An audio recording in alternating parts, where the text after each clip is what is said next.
Done. This is Chief Wahoo. It's a registered trademark of the Cleveland Indians, and it represents their mascot.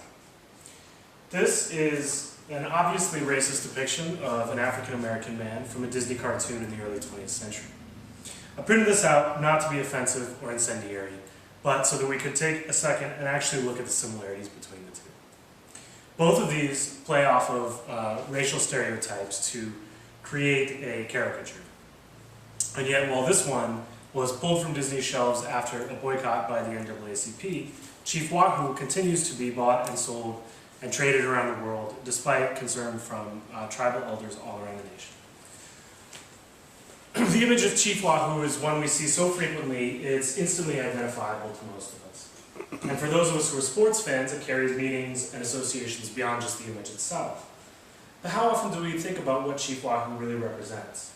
About how it chooses to depict a broad and diverse group of people and the implications that carries for us as a society.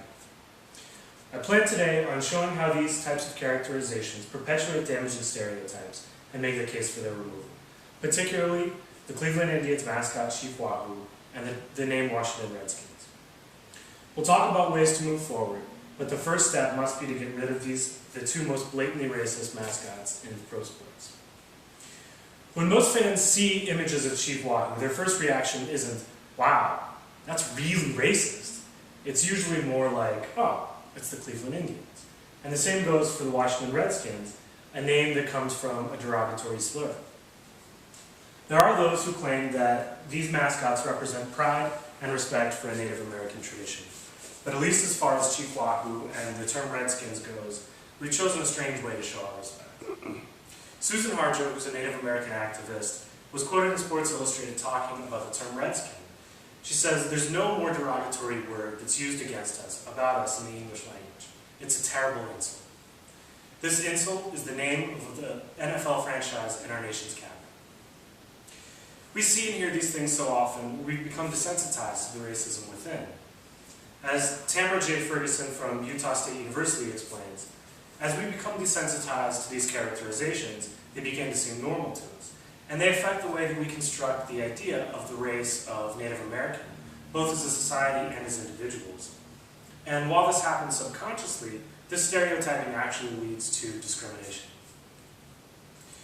American Indian Cultural Support says that as of 2006, there were 2,498 kindergarten, elementary, middle school, high school, college, semi, and pro teams that use Native American mascots. The term Redskins can be found from sports teams through elementary school all the way to the pro level. The U.S. Commission on Civil Rights issued a press release in 2001 in which they stated, "These mascots are disrespectful and offensive to American Indians and are particularly inappropriate and insensitive in light of the long history of forced assimilation that American Indian people have endured in this country." They also stated that these mascots mock and trivialize Native American religion and culture. They go on to say that sadly they encourage bias and prejudices that have a negative effect on contemporary Indian people. But they don't stop there. The Commission also asserts that it's not just natives who are affected by these images. They say that these false portrayals prevent non-Native Americans from understanding the true historical and cultural experiences of Native Americans. So how do we begin to address this problem?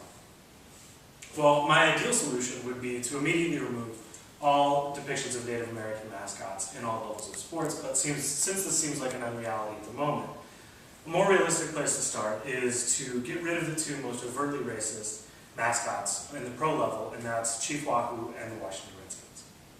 This would address the worst offenders in professional sports and would set an example to minor league teams and collegiate, secondary, and primary school teams on how to move forward. There exists a model already that, while it's imperfect, provides us with a map of how to begin to make this transition. And the model comes from the Florida State Seminoles. The first step in this model is to drop the most offensive team identifiers, and that's Chief Wahoo, the Redskins, and also fan traditions like the tomahawk chop.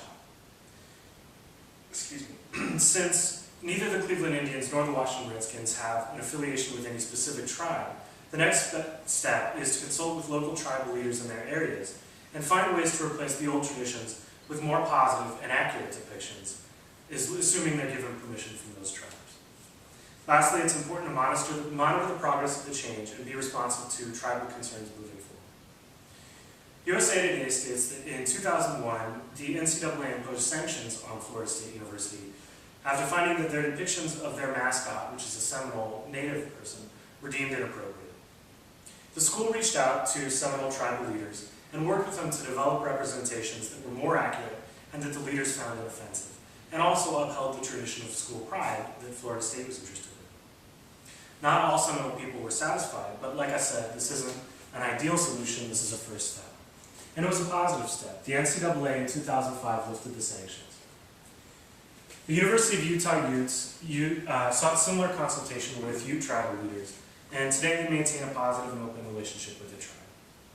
These are simple steps that the Cleveland Indians and the Washington Redskins can take immediately to reduce the harm of their offensive depictions. This is the part of the speech where I'm supposed to describe the consequences of not taking action. And it actually works better if I can present to you a dramatic image of a kind of altered reality.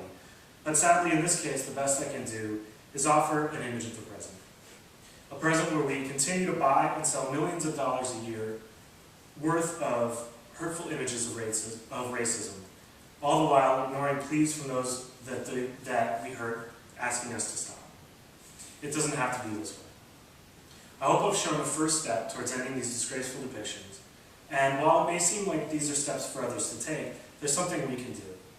I invite everyone here to write 4 brief letters with me. One to the NFL Commissioner Roger Goodell, one to Major League Baseball Commissioner Bud Selig, and one each to the owners of the Cleveland Indians and Washington Redskins. Let's let them know that their mascots offend us, and that we ask them to consider alternatives. Until then, they can count on a refusal to purchase anything that carries their shameful representations, or buy tickets to see their teams. The first substantive steps may be for others to take, but we can help them see the necessity of the path ahead. Thank you.